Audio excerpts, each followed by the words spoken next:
All right, get ready because today we're going deep, really deep into Deep dive time. yeah, deep dive time exactly into this idea of warrior thinking. It's a book review actually Oh, cool. of Darrin Donnelly's book Think Like a Warrior, The 5 Inner Beliefs That Make You Unstoppable.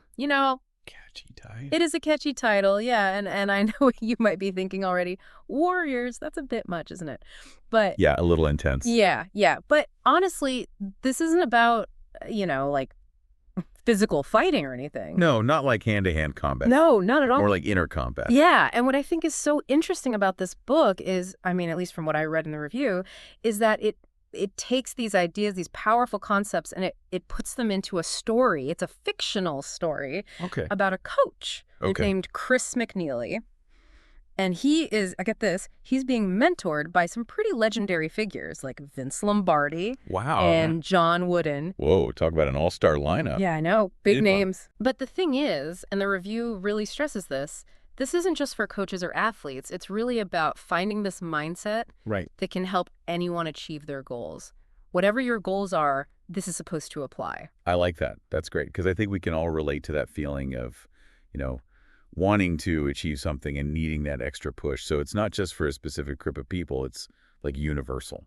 Yeah, Donnelly's argument is that these warrior beliefs, they're like universal principles. Okay, interesting. But they can apply to anybody's life. Right. And it's all about finding that strength inside yourself and the resilience to, as he says, become unstoppable, however you define success. I'm intrigued. Let's break it down. Okay, so let's do it. So belief 1, and there are 5 of them. Belief 1 is higher purpose. What's the main idea there? So it's about understanding that real warriors, they're not just kind of going through the motions or chasing, little wins. Right. They have this deep why, a purpose that's bigger than just themselves. It's like their North Star, their inner compass. So it's not just, okay, I want to achieve this for me. Right. It's also about doing something that contributes. To a larger goal, yeah. Yeah, that makes a difference. Exactly, yeah.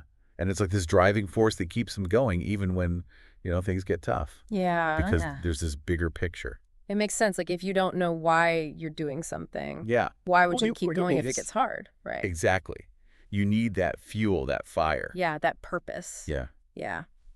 Okay, so how's that shown in the book? I mean, we've got Coach Chris. Yes. Is there like an example? Yeah, there's this pivotal moment for him where he realizes, you know what, my purpose isn't just about winning these games. Mm-hmm. It's about shaping these players' lives, Mm-hmm.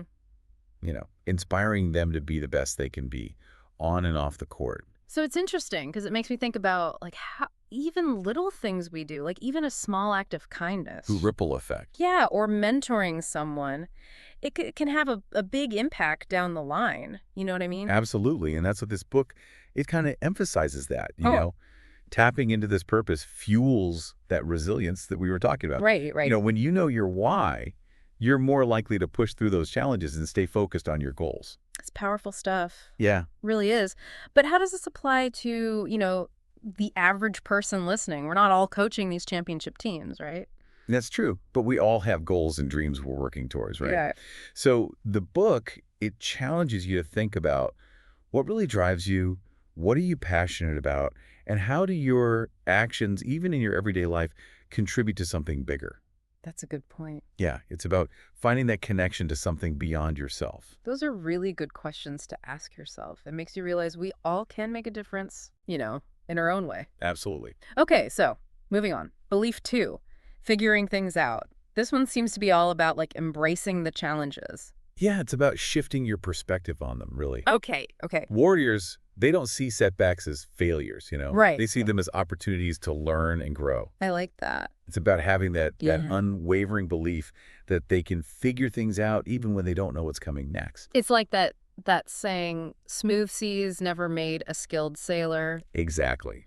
You need those rough patches to really test yourself and make you grow. Yeah, to push you to adapt. Yeah. So how does this figuring things out idea actually play out in the book? Can you give us an example? Yeah, so there's this scene where, Coach Chris is going through a really tough time with his team. They're on this losing streak. Oh, that's got to be tough. And he starts doubting himself, Oh, But okay. instead of just giving up or, falling apart, Hmm. he uses it as a chance to, step back Look at his strategies. Listen to his players. Really reassess. Yeah, reassess and come up with some new approaches. So it's not about having all the answers right away, No. but it's that confidence to just keep searching. Exactly. And the willingness. Yeah, and keep trying things until you find something that works. That's so key in today's world. Got to be adaptable, comfortable with not knowing everything and always open to learning. Yeah. Especially today. I mean, think about technology even, how much that's changed in just, what, a few years. Mind-blowing. We've got to be constantly learning new things. Lifelong learning, yeah. Yeah, yeah. So how can someone listening apply this figuring things out way of thinking? Yeah. Think about it. Yeah. Is there something you're struggling with right now? At work, maybe, or a personal project? Mm-hmm. How can you look at it differently? Use this adaptive thinking. Oh, I know I've got a few of those. Yeah, we all do. But I'm going to try to look at them as opportunities. That's it. There you go. Yeah, instead of being overwhelmed. Yeah. Okay, belief 3. We're moving right along. This one is own your power. Sounds like taking responsibility, ditching the blame game. Yeah, it's about realizing that you have more control than you think, No more pointing fingers. It's easy to do, right? Right. But it's about recognizing that your choices, your actions, they shape your life. They really do. Yeah, of course there are things outside our control. Yeah. But this belief is about focusing on what you can control, Okay, I see what you mean. which is how you respond. Mm-hmm. How you react. Exactly. There's so much truth in that because it's easy to feel like, oh, this is happening to me. Yeah, like a victim. But this is saying, hey, you've got more power than you think. Absolutely. You have agency. Yeah. Yeah, I like that. Yeah. So what's Coach Chris's experience with this? Oh, he goes through this whole transformation where he stops blaming everything else for his team's losses. Right. Bad luck or unfair calls. Mm-hmm. And he realizes real power is taking ownership of his decisions, his style as a coach, even his mindset. Wow, that must have been huge for him. Yeah, it's a game changer. It really makes me think about where I might be doing that in my own life. We all do it. Holding myself back. Yeah. So think about it. Where in your life do you feel stuck, powerless? That's a good one. Could be a relationship, your job, a creative project you're working on. Right. How can you change your view, reclaim that sense of agency, become the architect of your own success? Yeah. Man, that's a lot to think about. It is. It is. It's good though. It's good. It's powerful stuff. Yeah. Okay, so we've got having a purpose, figuring things out, owning our power. Are you starting to see how these are all kind of connected? Yeah, totally. They build on each other, creating this really solid foundation for this warrior mindset, Mm-hmm, mm-hmm. And speaking of building, that leads right into belief 4, which is the power of the team. This is interesting to me because you think of a warrior, you think of like a lone wolf. Right. Going it alone. Yeah. Yeah. But it sounds like you're saying even warriors need... They do. They do. Even the strongest warriors rely on a team. People who support them, challenge them, celebrate their wins. That makes sense. Yeah. In the book, Coach Chris, he learns that to be successful, he's got to build those relationships with his players. Right. Create unity and an environment where they feel good about contributing. Yeah. I mean, even the biggest, warriors in history, if you think about them, they still had mentors. Yeah. People advising them, allies. Support systems. Yeah. Yeah, exactly. Think about, like, Nelson Mandela. Spent years in prison, but never gave up on his vision. Right. And when he was free, he brought people together. Powerful example. Yeah, he knew the power of teamwork. Yeah. Working together for a common goal. Powerful. So how does this apply to, us regular folks? We're not leading revolutions. True. But we all have our own circles. Our people. Yeah, our people, personal and professional. So think about your own life. How can you strengthen your support system? Could it be reaching out to a mentor, connecting more deeply with a friend, being a better teammate at work? It's a good reminder. We don't have to do it all alone. We don't. Sometimes asking for help or being there for someone else. Exactly. That's the strongest thing we can do. Absolutely. Okay, ready for the last belief? Hit me with it. Belief 5. The power of attitude. Oh, here we go. This one, on the surface it seems straightforward, but I bet there's more to it. Oh, there is. There's so much more to it. Tell me everything. So it's about understanding that your mindset, it's like a lens. Okay. You view the world through it. Okay. A warrior, they choose to focus on the positive, to be grateful, optimistic, and keep going no matter what. So it's that classic glass half full thing. Even when it's tough. It's even deeper than that, I think. Okay. It's about knowing you have the power to choose how you react. You can't control everything that happens, but you control your response. So it's like mastering our emotions, not letting them control us. Yes, you Huh. got it that. And Okay. Coach Chris, in the book, he has this realization. He can't control the refs or the other team, Right. but he can control his own attitude, how much effort he puts in, how he responds to tough times. That's where the real power is. That's it. It's like having armor, you know? Yeah. Mental armor that protects you. Mental toughness. Yeah, and keeps you going even when it's rough. Yeah, absolutely. Okay, so that's a great insight. But how do we actually do that? Right. It's easy to say, think positive, Yeah. but how do we actually make it happen? Yeah, especially when things are hard.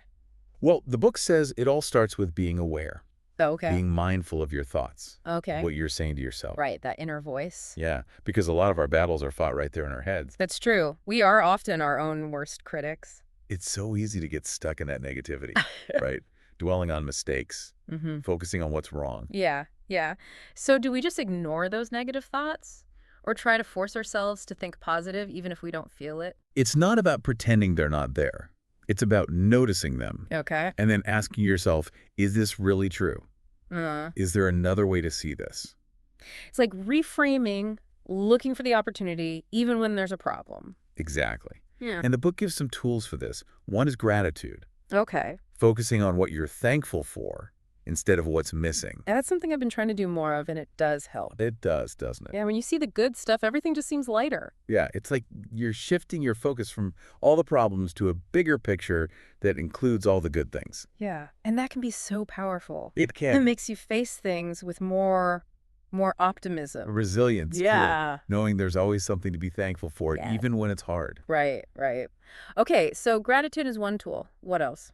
Another powerful one is visualization.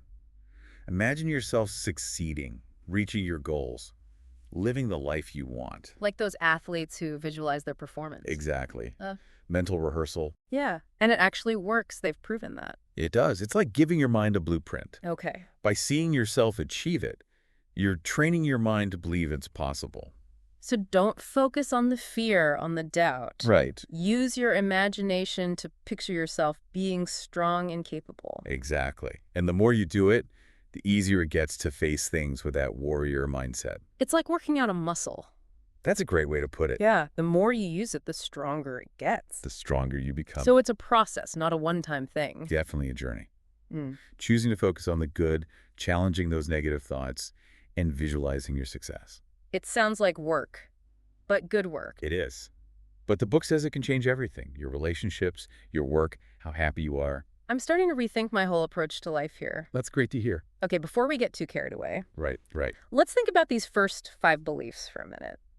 What are some main takeaways for our listeners so far? I think the most important thing is these warrior beliefs aren't just for, soldiers or something. Yeah. They're for anyone who wants a more fulfilling life. Right, a better life. Yeah, and one that makes a difference. That's so true. It's about finding that strength within yourself to face anything. Exactly. Personal setbacks, problems at work, just dealing with life. Exactly. It's about navigating all of that with this warrior spirit. Yeah. And remember, these beliefs, they all work together. They do. They're interconnected. Right. So we're not taking them separately. It's a framework for how to think and act in a way that helps you reach your goals and live a life that feels true to you. It's like having all the right tools, you know? That's a great analogy. Yeah. And I'm really looking forward to digging deeper into each belief as we go. Me too. Mm. Uncovering more tips, more insights you can actually use. This is amazing. I'm already learning so much.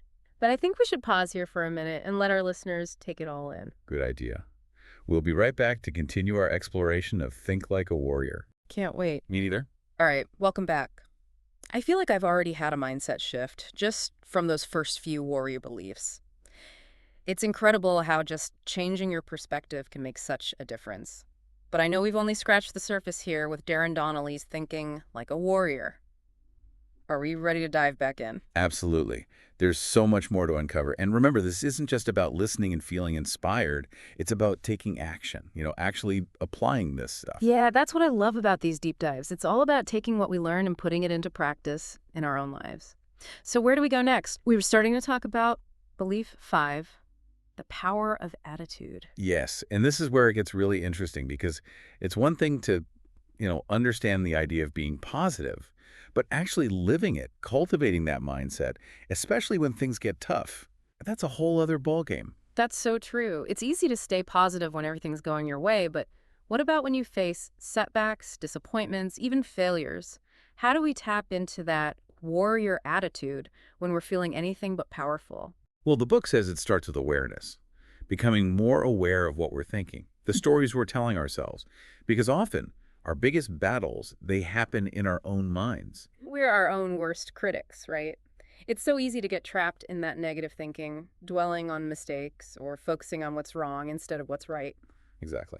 And the book argues that those negative thoughts, they can actually become self-fulfilling prophecies. Yeah. If you keep telling yourself you're not good enough or that you're going to fail, well, you're more likely to sabotage yourself. So, how do we break free?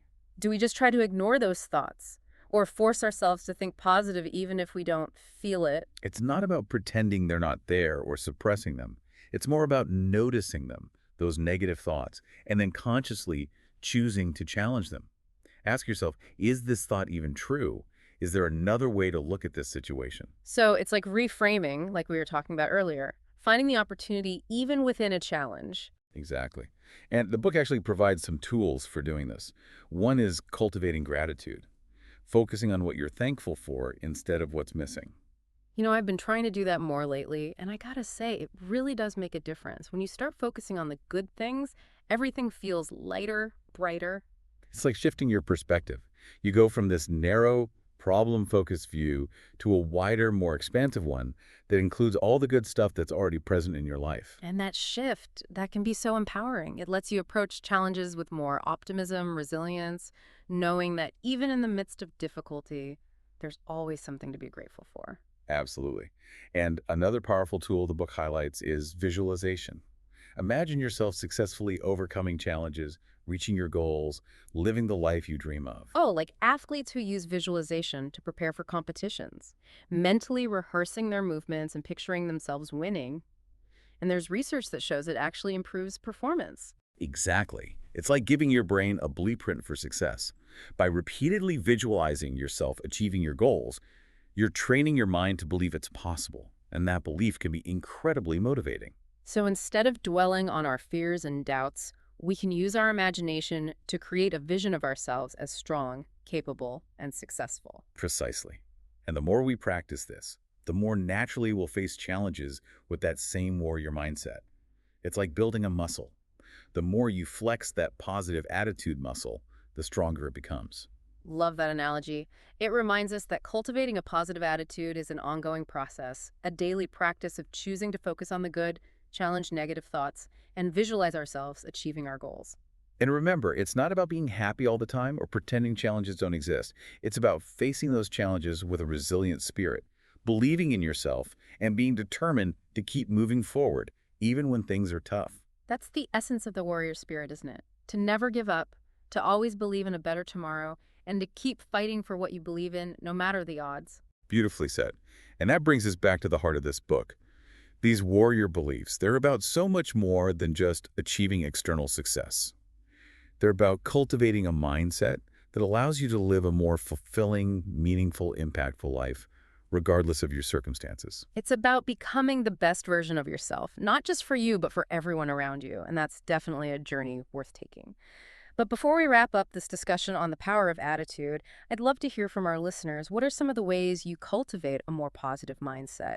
Share your tips and insights with us on social media. We'd love to hear from you. Yes, we're always eager to learn from our listeners and build a community of growth and inspiration. Now, as we move towards the end of our deep dives, let's revisit how these 5 beliefs are all connected. We've talked about having a higher purpose, figuring things out, owning your power and harnessing the power of the team, and we just explored the transformative power of a positive attitude. It's amazing how each belief builds upon the others, creating this powerful framework for living a more fulfilling and impactful life. It's like a symphony, each instrument playing its own part, but together creating something harmonious and inspiring. And as we wrap up, think like a warrior. It's important to remember that this is just the beginning. You mean it's not enough to just listen to this and feel inspired? We actually have to put these beliefs into practice. Exactly. The real magic happens when we take these concepts and apply them to our lives, making conscious choices, shifting our perspectives, and taking action aligned with our values and vision for the future. So it's about embracing that warrior spirit and using it to create the life we want, both for ourselves and for the world around us. Well said. And as we conclude this deep dive, I'd like to leave our listeners with a final thought. Imagine a world where everyone embraced these warrior beliefs. A world where people are driven by a higher purpose, seeing challenges as opportunities for growth, owning their power, supporting and uplifting each other, and facing adversity with an unwavering spirit of optimism and resilience. That sounds like a pretty incredible world. It might seem idealistic, but I truly believe we all have the power to make that a reality. It starts with each of us, the choices we make, the thoughts we cultivate, and the actions we take. So, as you go about your day, your week, your life, remember the 5 warrior beliefs. Let them guide you, inspire you, and fuel you as you embark on your own journey of growth, transformation, and unstoppable potential. What a powerful message to end on. For our listeners who are ready to take action, to embody these warrior beliefs and create a life that's truly fulfilling and impactful, what's one small step they can take today to start making that vision a reality? That's a great question. And I think the best place to start is 2. Okay, I'm ready. What's that one step to get started, to unleash that warrior within? Well, I think the most powerful thing you can do is just choose one belief Okay. that really speaks to you right now. You don't have to do all 5 at once. Right. That's too much, right? Pick the one that connects to a challenge you're facing or something you want to get better at. So focus your energy. Make small changes that can lead to bigger ones down the line. Exactly. Small steps, big impact. Yeah. Like, let's say you're drawn to that own your power belief. Yeah. A good place to start is think of one area where you feel stuck Okay. or like things are just happening to you and you have no control. Mm-hmm. Then come up with 3 specific things you can do to change that. Take action. I love that. It's going from, like, woe is me, to being in charge of your own life. That's it. Even little things can make a difference, right? Oh, absolutely. Little changes, big ripples. Yeah. And remember, this whole thing, these warrior beliefs, it's a journey. It's not like you just flip a switch. No, it's about learning and growing all the time. Mm-hmm. There'll be times you stumble, there'll be challenges, That's life. but that's all part of it. It's like that figuring things out belief. Exactly. Obstacles aren't failures. They're how you learn, adapt, come back stronger. I'm seeing the connections now. Yeah, it all ties together. Yeah. And when things get rough, remember that power of the team belief. Don't go it alone. Reach out, get support, talk to people who can give you advice, cheer you on. Sometimes just talking it out helps so much. It really does. Yeah. Fresh perspective, renewed energy. Yeah. And of course, through it all, remember the power of attitude. That's the foundation. Choose to be optimistic. Choose gratitude.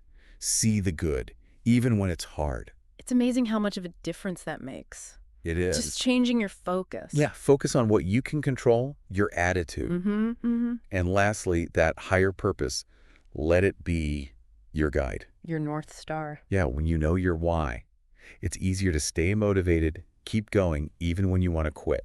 Man, this has been an incredible deep dive. I feel like we've only just scratched the surface. No, there's so much in this book. But what we have talked about, it's so powerful. I hope so. It is. It is. I hope our listeners feel like they can take these beliefs and really make them their own. Yeah. Unleash that inner warrior and create a life that is amazing and makes a difference. So, to sum it up, if you're ready to embrace this warrior within you, Yeah. start small. One step at a time. Focus on one belief at a time, take action, and never give up. Keep growing. Keep learning. And remember, you have the power to make the life you want. You do? That's a great message to end on. Until next time. Keep striving for greatness.